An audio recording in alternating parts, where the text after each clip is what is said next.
My project's working on native plant survival for seed production. So it starts off, we contacted a few agencies around here to determine what seed they looked for that they desired for seed reclamation, as well as wildlife reseeding. And then we also cross-listed that with seeds that were in limited supply or limited availability throughout the state. And then kind of also crossed that with plants that we didn't really know a lot about. So we put that together and ended up with these three. There's a few others too that we're going to get into, but these are the three we're working on so far. So in this top corner we've got sulphur buckwheat, which is a perennial forb that's desirable for sage-grouse. Adult sage-grouse use it for habitat, and it's also important for insects that sage-grouse chicks feed on. We've also got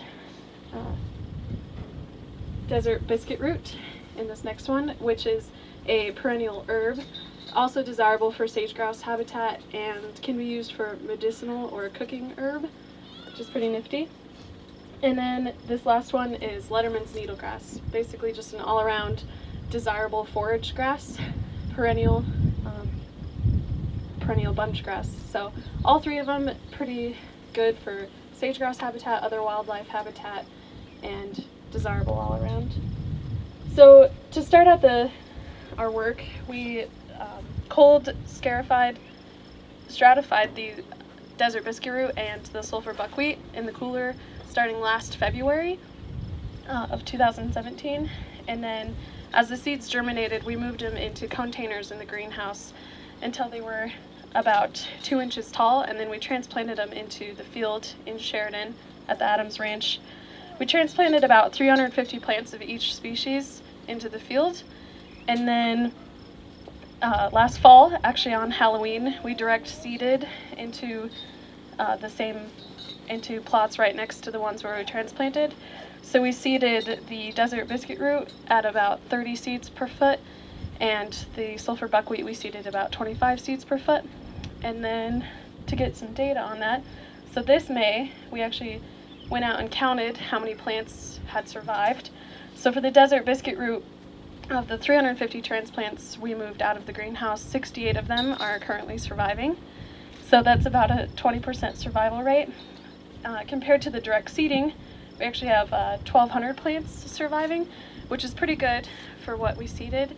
So we could see already that there's a pretty good indication that direct seeding the desert biscuitroot is more successful than the transplants. On the other hand, sulphur buckwheat is actually completely backwards. Out of the 350 plants we transplanted, about 70% of them are surviving.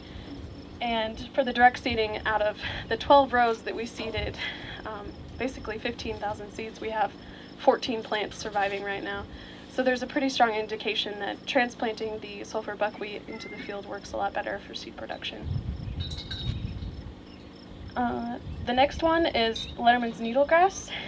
For this one, we directly seeded Letterman seeds into containers in the greenhouse and then allowed them to grow at about 3 inches height. We transplanted them into the field last May at about 18-inch spacing. And then the results on that, we've got, at the end of May when we counted, there are 503 plants living, which is about a 30% survival of the transplanted seeds.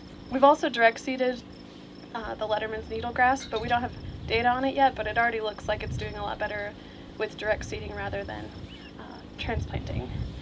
For future reference, these are 3 of the species we're working on, and we've got a lot more to work on them still, but we've also got scarlet globemallow that we're working on determining which kind of germination tactic works best, and then we're looking at prairie June grass next to see how it competes with other native perennial grasses and then a few native or invasive grasses, and then basically just some simple demographic information on the prairie June grass so we can use it more widely throughout the state for seed reclamation.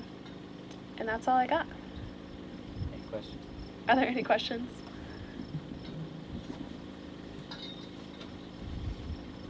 Yeah. Are you battling weeds out there with your planting? How are you dealing with that? Yeah, absolutely. So it's been quite a bit of a test to, the plot that we're in was previously an agricultural field. So trying to transition that into a seed production field has been a bit of a test. So when we transplanted them in, we plowed the field to kill off that set of weeds.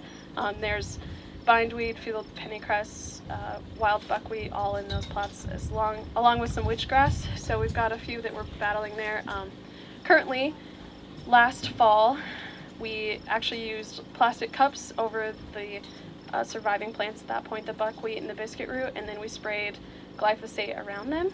So we protected them from it and sprayed the annuals around it. And then this spring we did the cupping again with the biscuitroot because they were still small enough we could get cups around them, and we sprayed with glyphosate. And then for the inner rows, we used actually a drip system of glyphosate. We basically just dripped the pesticide out in the inner rows, and then we've been going through with hose and hand pulling basically. So it's pretty intensive work, but we're trying to keep everything put together. The sulfur buckwheat, now that it's a year old and it's actually getting pretty established, it's competing a lot better with the weeds that are in there, so it's doing a lot better. But it's definitely a lot of hoeing and hand pulling weeds, along with trying to control them as much as we can.